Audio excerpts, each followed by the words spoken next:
বাকি আছে, আমি কথাটা শেষ করব অল্প সময়ের ভিতরে। যত ওঠাচলা করবেন ততই আপনাদের ক্ষতি, আমারও সময় বেশি লাগবে। এই জন্য দয়া করে ওঠাচলা করেন না, তাড়াতাড়ি শেষ করে দিয়ে একসঙ্গে মনোজাত করে একেবারে রাস্তার পাশে একসঙ্গে লাইন দিয়ে বসবেন। হ্যাঁ, আমি অনেক সময় মাহফিল করে শেষ করে গাড়িতে যেতে দেখেছি ভাই এদিক তো পানি পড়ে ওদিক তো ধোঁয়া পড়ে।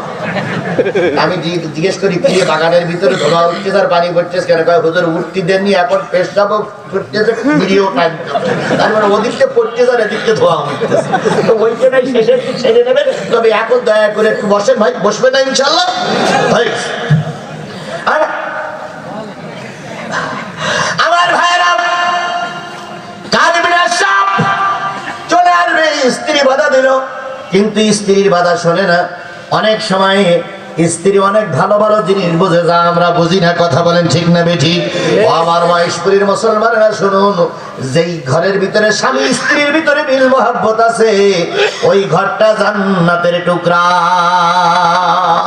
কোটি কোটি টাকা আছে, স্বামী স্ত্রীর মিল নাই, ঘরটা হলো জাহান্নামের টুকরা। এই জন্য স্বামী স্ত্রীর কথা শুনবেন, অথবা স্ত্রী স্বামীর কথা শুনবেন। যদি নাও শোনেন, অন্তত কাজ করার আগে স্বামী স্ত্রী একটু পরামর্শ করবেন, আল্লাহ সংসারে বরকত দিবে। আজকে শুনে বাড়ি দিয়ে স্ত্রী শুনতেছে, আপনিও শুনতেছেন, বাড়ি দিয়ে ঘুমানোর আগে দুইজন পরামর্শ করবেন।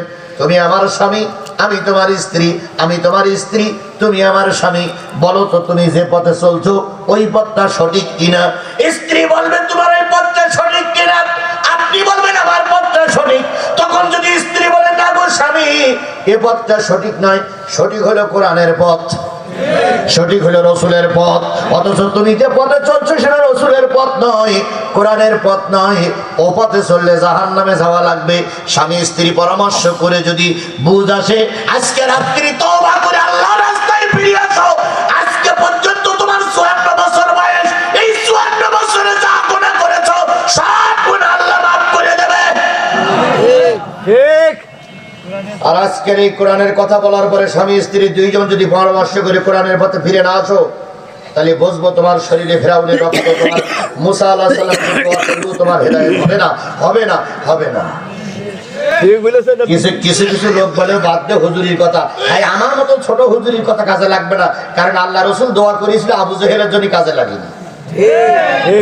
আর আমি তো বলে শুনো পুটি মার্কা মৌলবী, আমার দোয়া কাজে লাগতেও পারে না লাগতেও পারে, কিন্তু তোমার যদি হেদায়েত হয় তো অল্প কথাই হবে, হেদায়েত না হলেও রসুল এসে দোয়া করলেও হবে না। এই জন্য আমরা দোয়া করি আল্লাহ সবাইকে কি দেখ, আরো জোরে